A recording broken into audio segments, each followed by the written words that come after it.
Assalamualaikum warahmatullahi wabarakatuh. Perkenalkan, nama saya Irsad Pratama. Saya selaku moderator dari kelompok 1 yang ingin memandu jalannya presentasi dengan judul pengendalian atau pengolahan TBM pada tanaman kelapa sawit dengan beranggotakan 14 orang. Di sini kami sebagai perwakilan yang beranggotakan 4 orang dan saya selaku moderator. Dengan pemateri 1 bernama Ahmad Lailana, pemateri 2 Imelda Farah, pemateri 3 Adil Hajosi, pemateri 4 Ahmad Zainul Sabia. Baik, untuk materi pertama saya persilakan. Terima kasih untuk moderator. Jadi latar belakang kelapa sawit merupakan komoditas utama di Indonesia dengan produktivitas mencapai 55% di dunia. Jadi tanaman kelapa sawit ini berasal dari Amerika Barat, tepatnya di negara Amerika.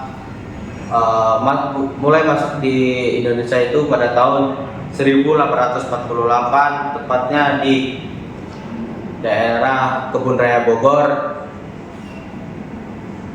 dan mulai disebarluaskan itu pada tahun 1978 di Indonesia. Keberhasilan produktivitas dipengaruhi pengelolaan fase TBM. Jadi fase TBM ini fase paling rentan kegagalan atau kerusakan pada tanaman kelapa sawit tersebut. Namun tahap TBM juga sering bermasalah akibat populasi tanaman tidak ideal, contohnya dengan jarak tanam yang tidak sesuai, mengakibatkan fotosintesis tidak optimal, pencahayaan tidak optimal, dan perebutan unsur hara. Adapun juga tanah menurun kesuburannya atau pH-nya yang tidak sesuai pada tanaman kelapa sawit. Untuk yang terakhir yaitu gulma yang tinggi mengakibatkan tanaman rebutan unsur hara. Adapun tujuannya mengidentifikasi teknologi budidaya pada fase TBM meliputi teknologi pengendalian gulma, teknologi pemupukan. Adapun yang ketiga yaitu teknologi pruning atau pemangkasan pada fase TBM. Terima kasih untuk materi pertama. Selanjutnya akan dilanjutkan dengan pemateri yang kedua. Oke, jadi tadi kan udah jelasin mengenai latar belakang dan tujuan. Sekarang kita lanjut ke dalam teknologi pengendalian gulma pada tanaman kelapa sawit. Pengendalian gulma ini ada 2 macam, yaitu ada pengendalian kimia dan ada pengendalian mekanis. Pengendalian kimiawis itu bisa menggunakan herbisida. Herbisida sendiri yaitu bahan kimia atau bahan beracun yang bisa digunakan untuk membunuh, menekan, atau mengendalikan gulma yang tumbuh liar pada tanaman kelapa sawit. Penggunaan herbisida atau pemberian herbisida ini tentunya harus sesuai dengan SOP yang berlaku. Pengendalian gulma secara kimia ini pastinya memiliki sebuah keuntungan, yaitu salah satunya menghemat tenaga kerja, efektif dalam untuk mengendalikan gulma yang tumbuh bersamaan dengan tanaman utama pastinya. Tetapi hal ini juga mempunyai sebuah kekurangan, yaitu dapat mencemari lingkungan atau tanah yang terdapat pada tanaman kelapa sawit jika penggunaan atau pemberian herbisida tersebut diberikan secara berlebihan. Selanjutnya adalah pengendalian secara mekanis. Pengendalian mekanis ini bisa juga sama saja seperti penggunaan alat atau tenaga manusia, seperti pembabatan, pemangkasan, penebangan, atau bisa juga pengendalian atau pembalikan tanah yang umum dilakukan atau aman dilakukan karena tidak meninggalkan residu pada tanah tersebut. Pengendalian mekanis ini juga memiliki keuntungan pastinya karena ramah lingkungan dan dapat memperbaiki aerasi pada tanah. Tetapi pastinya jika ada keuntungan pasti juga ada kekurangan. Kekurangan yang terdapat pada mekanis ini, tenaga kerja banyak, untuk ada pengeluaran lebih tinggi dan pasti memakan waktu yang lama. Ada bahan, adapun secara biologis yaitu dengan LCC atau Legend Cover Crop. Bisa dengan menutupi permukaan tanah sehingga pertumbuhan gulma dapat ditekan dan dilakukan perawatan seperti pemangkasan, pemupukan dengan fosfor.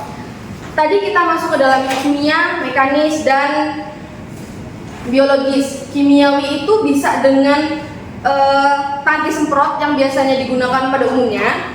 Lalu pada mekanis itu biasanya digunakan alat babat rumput atau mesin yang teknologi canggih. Terus dengan biologis itu tadi dengan LCC atau legume cover crop. Baik, terima kasih untuk materi kedua. Selanjutnya, Baik, tadi kita sudah mendengarkan bagaimana cara pengendalian gulma. Selanjutnya kita akan membahas tentang teknologi pemupukan. Nah, teknologi pemupukan ini sangat penting karena di era sekarang sudah modern. Seperti di Malaysia, sekarang sudah menerapkan beberapa dari teknologi ini.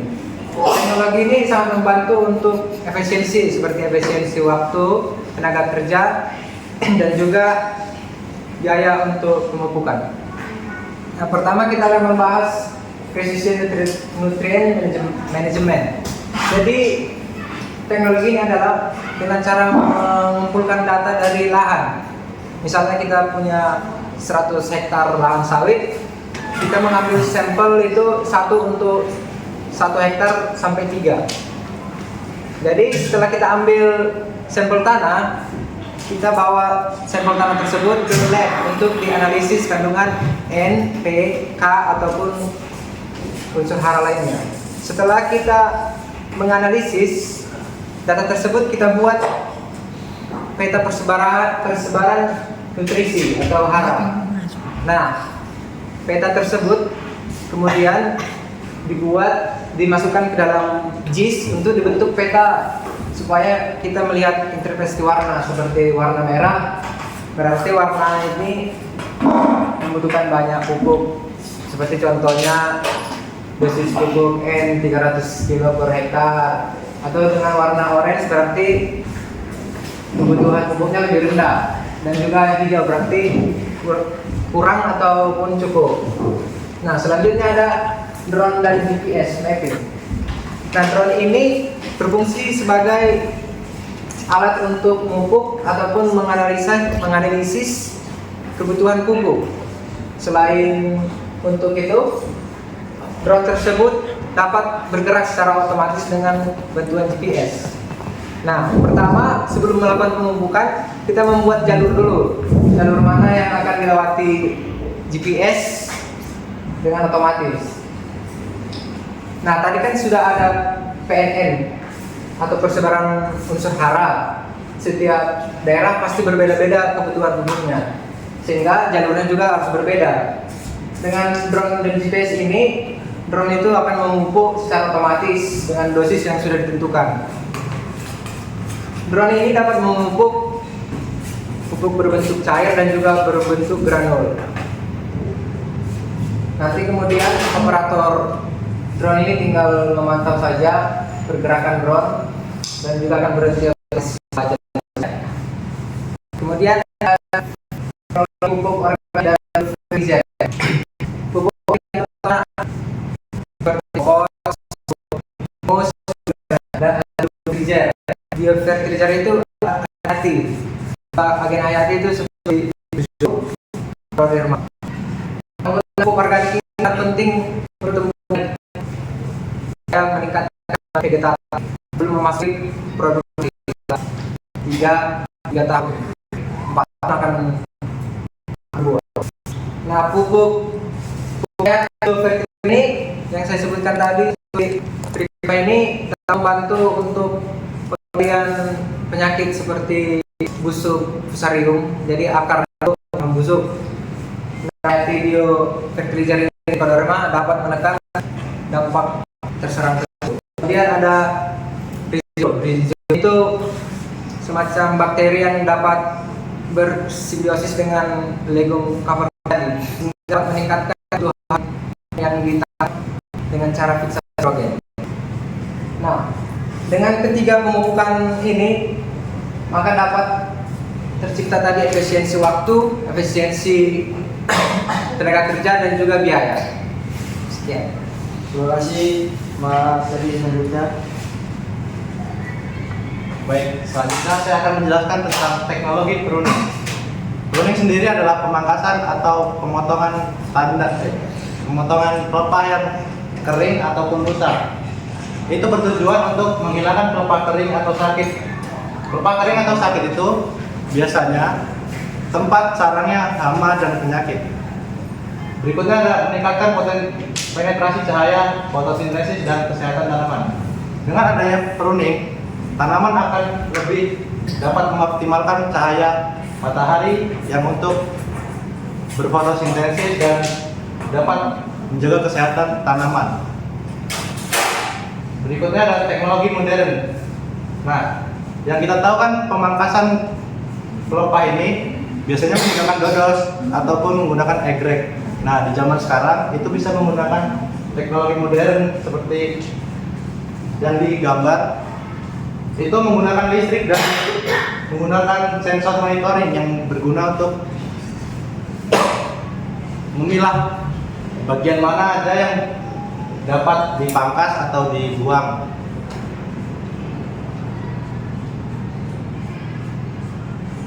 Nah, yang terakhir adalah kesimpulan. Teknologi pengendalian gulma, pemupukan presisi organik dan pruning sangat mempengaruhi tanaman, belum menghasilkan integrasi seluruh teknologi membantu meningkatkan produktivitas sawit jangka panjang.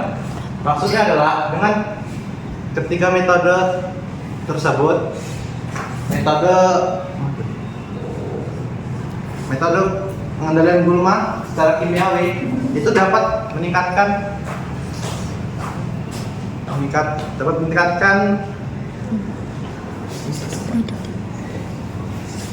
efisiensi pada tanaman kelapa sawit dalam jangka waktu yang panjang.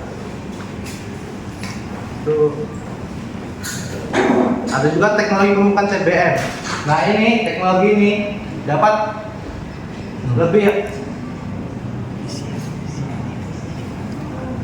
lebih mengoptimalkan pemupukan pada tanaman TBM yang dapat dilakukan dengan cara modern.